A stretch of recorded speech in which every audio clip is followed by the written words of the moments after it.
Hi, this is Tim of the 1916 Company. Welcome and thanks for logging on. If you love this watch, email me. I am still tmosso@thewatchbox.com. It is still in the description below. It is still your purchase and pricing email question line for buying this or any watch you see on any of our platforms. Please reach out to me directly. I am tmosso@thewatchbox.com for purchase and pricing details. Today we are discussing something fine, rare, and discontinued. From FP Journe, this is the Octa Sport. In aluminum, a model made from 2012 and through the end of 2013, discontinued for the 2014 model year along with all of the aluminum cases due to difficulties producing them. This is a watch that represents something early and discontinued, always great factors in favor of the collectability of an FP Journe watch. Titanium in gray came out in 2014 to replace the difficult to manufacture aluminum case and bracelet and clasp externals.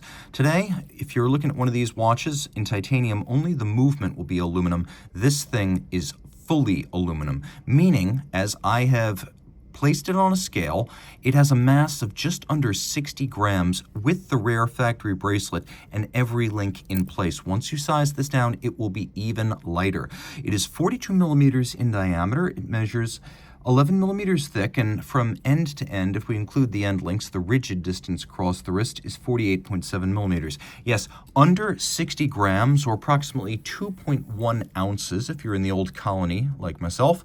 You can see that this is a watch that wears so light on the wrist, you'll be shooting panicked glances at your arm just to ensure that it's still there. It feels like a second skin, and it disappears the second you take your mind off of it.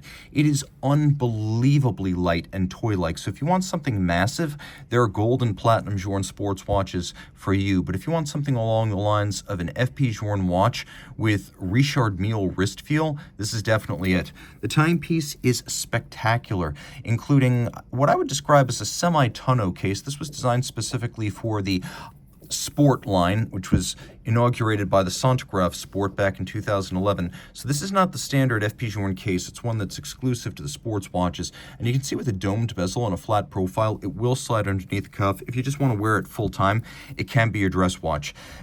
Interesting finish here. We have sort of a lateral striation across the links, and it's kind of deeply grooved. It's more than a gentle brushed satination, as it's somewhat coarser. And then you can look at the case and see that for the most part, it is a combination of vertical satination on the profile and then media blasted on the top as well as on the bezel. Now you can see the way this aluminum ages. It takes on almost a little bit of a yellowish tinge.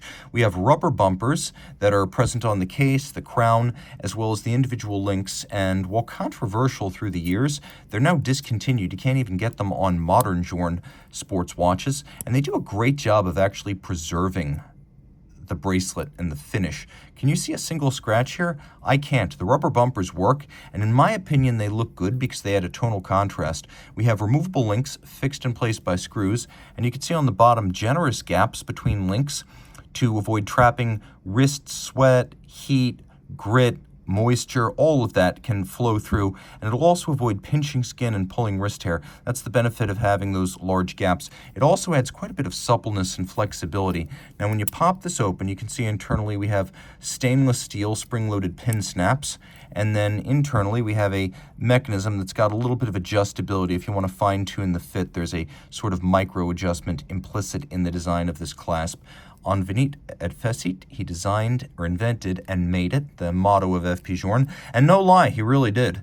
As you can see, the watch has a relatively simple case, but there is some subtlety in the presence of a bevel that runs transversely and then longitudinally. The bezel gasket is fairly pronounced, almost like a Royal Oak offshore. It's a visual part of the composition. It's designed to be a styling element as much as a functional one. This isn't really an aquatic sports watch with a push-down crown and a 30-meter water resistance, but it is fairly shock-resistant, extremely light, automatic winding, full bracelet, and very, very well loomed, all of which make it sporty.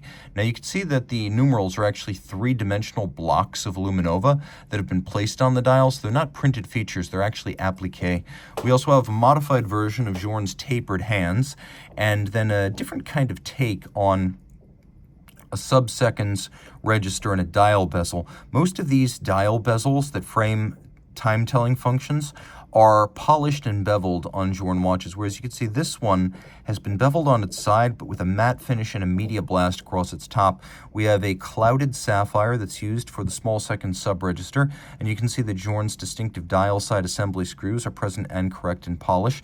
We have a sort of ruthenium coat on the dial base. The dial is made of aluminum as well. We have a power reserve indicator. This is Octa caliber 1300, so it is rated 120 hours chronometric power reserve. That's the time during which it will keep best time, but if you want it to run to exhaustion from a full wind, it's more like 160.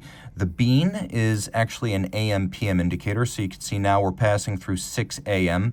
as it turns from red, which represents the night, to sort of off-white, which represents the day. You can see the printing, the hand for the power reserve, the scale, the Octa lettering, and then the bean itself features sort of off-white ecru coloration, and there's a railroad-style track outboard with luminescence to read the minutes. We do have a quick-set system for the dates. You can rapidly cycle the date and adjust it.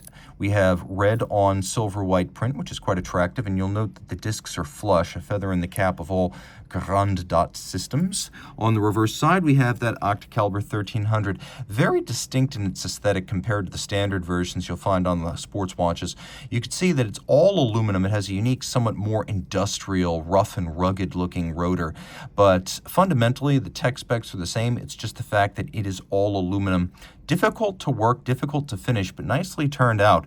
So you've got 5-position adjustment, which is the chronometer standard.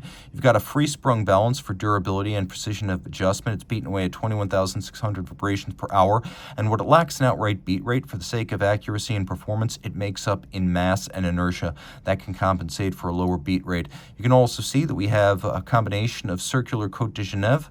We have polished locating pegs where the bridges are actually located on the base plate below. There's engine turning on the base plate. You can see we have mirrored bevels on the edge of the bridges. That's quite easy to see.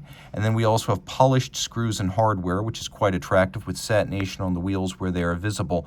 All in all, a great looking movement. A lot of people ask me, why doesn't the rotor fill the case back? And it's because the caliber 1300 was designed with complications in mind. So in order to have a power takeoff on the dial side to mate with complications, there was some sort of requirement to offset the winding system on the reverse side of the movement. So that's why the rotor is always off-centered. And the watch, of course, features the Octa 1300.3, which means it is a unidirectional winder rather than the earlier bidirectional winders. The advantage is greater efficiency. Super rare, otherworldly in its feel on the wrist and in the hand, extremely collectible, and also quite practical, as this could be your everyday watch and collectible. Reach out to me for purchase and pricing details of this FP Journe Octa Sport in aluminum.